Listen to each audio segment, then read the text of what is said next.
तो इस पार्ट के स्टार्ट में एलन केलर फेडर फैमिली में आ चुकी थी और उसके सामने लिंडन होते हैं और वो बोलता है कि तुम यहाँ खुद ही शोक संदेश देने आ गई।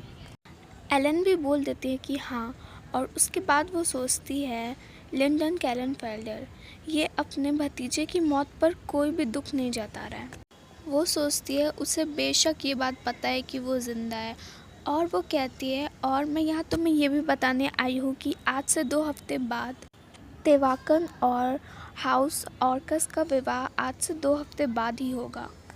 वो उसकी ओर देखती है और बोलती है नाव के सबसे प्रतिष्ठित फैमिली के रूप में आपका वहाँ होना सद्भावना का प्रतीक होगा। फिर तो लिंडन बोलता है कि तुम मुझे उस एनिमे की वेडिंग अटेंड करने के लिए बोल रही हो। मैं पूरे सम्मान के साथ कहना चाहता हूँ कि हाउस ऑर्कस की बेटी अब अपना दिमाग खो चुकी है। सिर्फ ये फैक्ट कि आपने उन बर्बर लोगों का प्रस्ताव स्वीकार कर लिया है इस बात को साबित करता है। अफसोस की बात है कि मैंने अब तक अपना दिमाग नहीं खोया है। उन लोगों के प्रस्ताव को अस्वीकार करना ही सबसे बड़ी पागलपंती होती। फिर एलन वहाँ से जाते हुए कहते हैं अब जबकि मैंने उसकी मृत्यु के बारे में आपको बता दिया है तो अंतिम संस्कार की तैयारी कर लीजिए। फिर तो एलन ये कहते हुए जाने लगती है कि sir lieutenant Kellan Felder, knight commander of Orcus family, उनकी आत्मा को शांति मिले और उनकी मौत को सर्व एक गर्भशाली मृत्यु के रूप में माना जाए। फिर तो लिंडन अपने चाय का कप नीचे रख देता है और बोलता है क्या हाउस ऑर्कस की बेटी को उसकी मौत का बदला नहीं लेना चाहिए, अपने मंगेतर की मौत का? क्या उसे उस बर्बन व्यक्ति का सिर काट नहीं देना चाहिए उससे मैरी करने की बजाय? और क्या आपका ये छोटा सा सिर इस बात को समझने में असमर्थ है?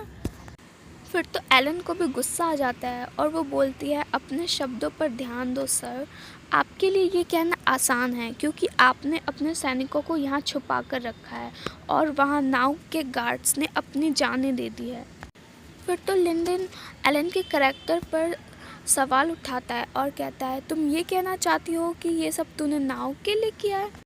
खुद को उन बर्बर लोगों को बेच देना ये नाव के फ़ायदे के लिए है? फिर तो वो ये तक कह देता है कि ऑर्कस की बेटी स्टार्टिंग से केलन फेल्डर के हेयर के लिए उसकी टॉय जैसी थी और ये सब कितना चीप है।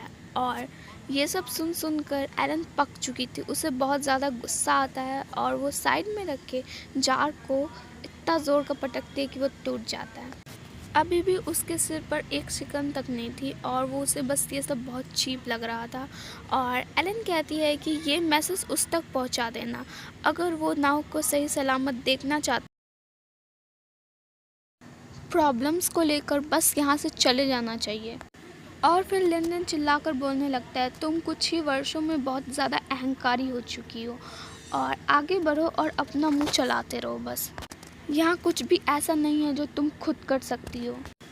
फिर तो एलन एक अच्छी बात कहती है, वो कहती है कि शायद मैं बहुत ही ज़्यादा नर्म हो गई थी, मुझे इस फर्श की बजाय तुम्हारे सिर पर निशाना लगाना चाहिए था। फिर लिंडन वही बेकार बात करता है, तो क्या तुम अपना ये गुस्सा उन बर्बर लोगों को नहीं दिखाओगी या फिर वो तुम्हें बेड पर ले जाकर पहले ही तुमको अपमानित कर चुके हैं? और ये सब बोलकर वो उसकी ओर ही बढ़ रहा था और ये सब सुन के एलन को सच में बहुत गुस्सा आता है। लेकिन कोई तभी पीछे से बोलता है और वो सर केलन फेल्डर थे। लेफ्टिनेंट वो बस आराम से वहाँ चलकर आ रहा था और लिंडन उसे कहता है कि तुम यहाँ हो, मैंने तुम्हें कहा था ना इससे दूर रहना। फिर लेफ्टिनेंट आते ही कहता है प्रिंसेस लिएन से इस तरीके से बात मत करो, मैं केलन फेल्डर फैमिली का उत्तराधिकारी होने के नाते ये सब नहीं सुनूंगा। फिर लिंडन कहता है बच्चे जागो, हमें ऑर्कस फैमिली की बेटी ने पहले ही धोखा दे दिया है। और फिर लेफ्टिनेंट कहता है मुझे अंकल ये मोमेंट उसके साथ चाहिए, हमें बस अकेला छोड़ दो। वो वहाँ से जाते हुए कहता है पागल लड़के, ये लड़की इस चीज़ के लायक नहीं है। इसके बाद तो एलन लेफ्टिनेंट से बात करने के लिए उसे कहती है सर केलन फेल्डर, क्या आप ठीक हैं? और तभी वो दौड़ते हुए आता है और एलन के गले लग जाता है और उसका बस नाम पुकारा होता है प्रिंसेस प्रिंसेस एलन, तुम मेरी हो, मेरी एलन। फ्रेंड्स, इस इंसान की बातों में मत आओ। एलन का बस इसकी वजह से बहुत ज़्यादा दिमाग ख़राब हो रहा था और वो सोच रही थी बस उसे थोड़ी देर शांत रहने की ज़रूरत है। और वो बोल रहा था मैं फेल हो गया अपना प्रॉमिस रखने में। किंगडम ऑफ शारका ने अपनी रिफोर्समेंट भेजने से मना कर दिया। मैंने तुम्हें बहुत देर वेट कराया। एलन उससे हाथ छुड़वाते हुए बोलती है कि कोई बात नहीं, मैं इतना सहन कर सकती हूँ, मेरे पास तो इतना हमेशा से ही रहा है। और फिर वो कहती है भाग जाओ। ये सुनकर लेफ्टेड का दिमाग घूम जाता है कि वो इसे भागने के लिए बोल रही है, अभी अभी तो वो आई है। और वो कहता है क्या तुम्हारा मतलब क्या है।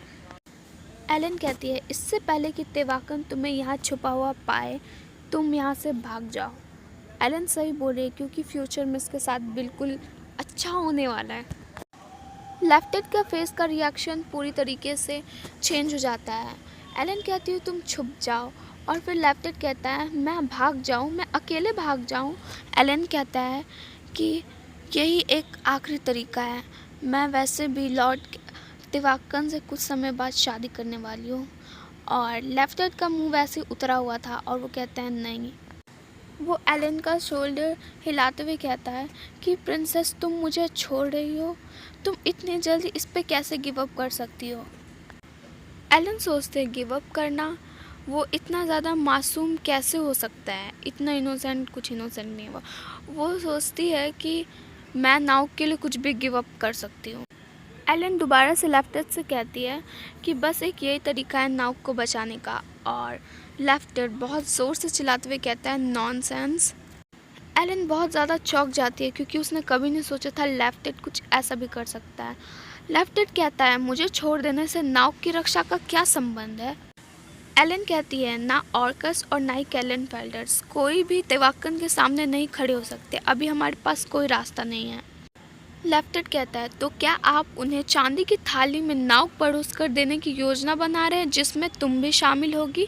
और उसके बाद तो वो एलन के बालों को ज़ोर से पकड़ता है और कहता है तुम इतनी मूर्ख कैसे हो सकती हो योर हाइनेस। ये वही चीज़ है जो कि वो बार बार लोग चाहते हैं। और ये सब वो बहुत क्रीपी स्माइल के साथ कह रहा था। एलन कहते भी है मुझे जाने दो सर कैलन फेल्डर, और अब मैं। और फिर लेफ्टेड कहता है क्या तुम जानती हो जो अफवाहें मैंने किंगडम ऑफ शार्क्स में सुनी थी उस बर्बन नेता के बारे में। फिर वो कहता है तुम्हें क्या लगता है वो यहाँ क्यों है, इतने सारी जगहों में से वो इस तुच्छ सी जगह पे क्यों तबाही मचा रहा है।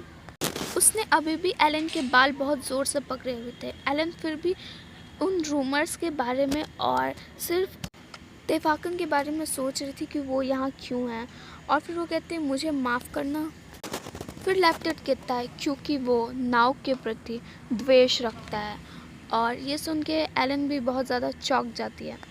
फिर वो बहुत कुछ इम्पोर्टेंट बताता है जो कि ये है कि तेवाकन के पूरे परिवार को नाव के किसी फैमिली मेम्बर ने मार डाला था और इसीलिए वो बहुत लंबे समय से योजना बना रहा था रिवेंज के लिए। एलन सोचती है ऐसा नहीं हो सकता। फिर वो उसका हाथ हटाते हुए कहती है तो क्या वो पूरे नाव के ऊपर कंट्रोल करने की कोशिश कर रहा है, पर इसका कोई मतलब नहीं बनता। फिर एलन कहती है फिर तो उन्हें सीधा वॉर करनी चाहिए थी ना, वो प्रपोज ही क्यों करते।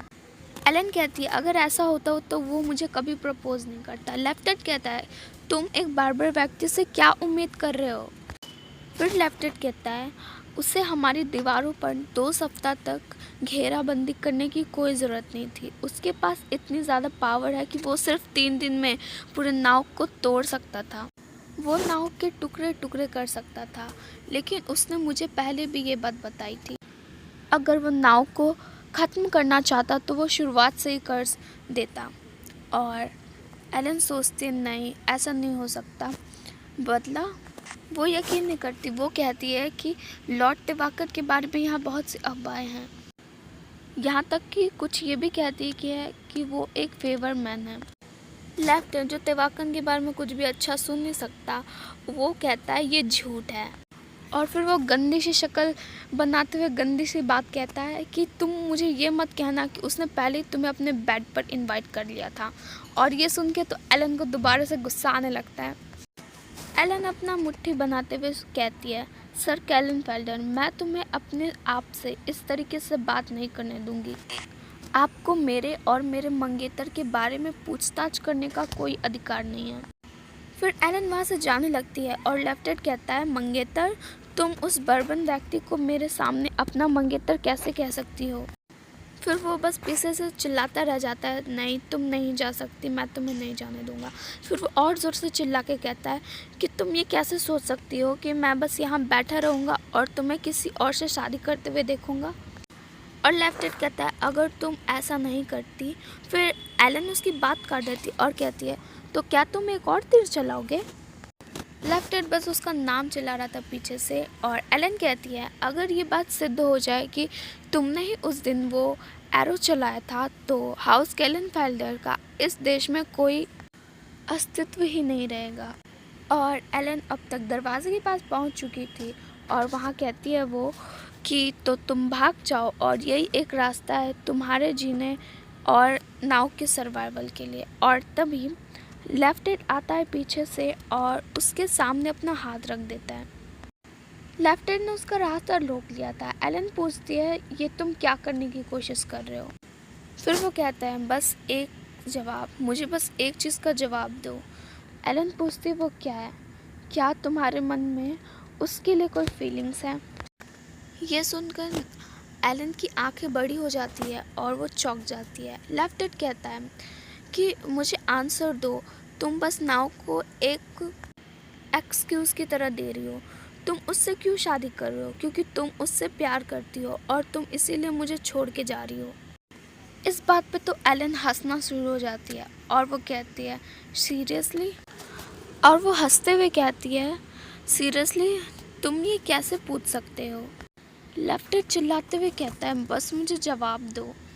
और अब तक एलन को भी बहुत ज़्यादा गुस्सा आ चुका था। वो उसे धक्का देती है और वो कहती है कि मुझे नहीं पता था तो कि तुम इतने ज़्यादा हिंसक हो सकते हो। फिर एलन कहती है, आपके साथ सब कुछ ख़त्म करना और इस प्रस्ताव को स्वीकार करना, ये सब मेरे लिए एक जैसा ही है और नाव हमेशा मेरी प्रायोरिटी रहेगी, तो इसीलिए बस चले जाओ।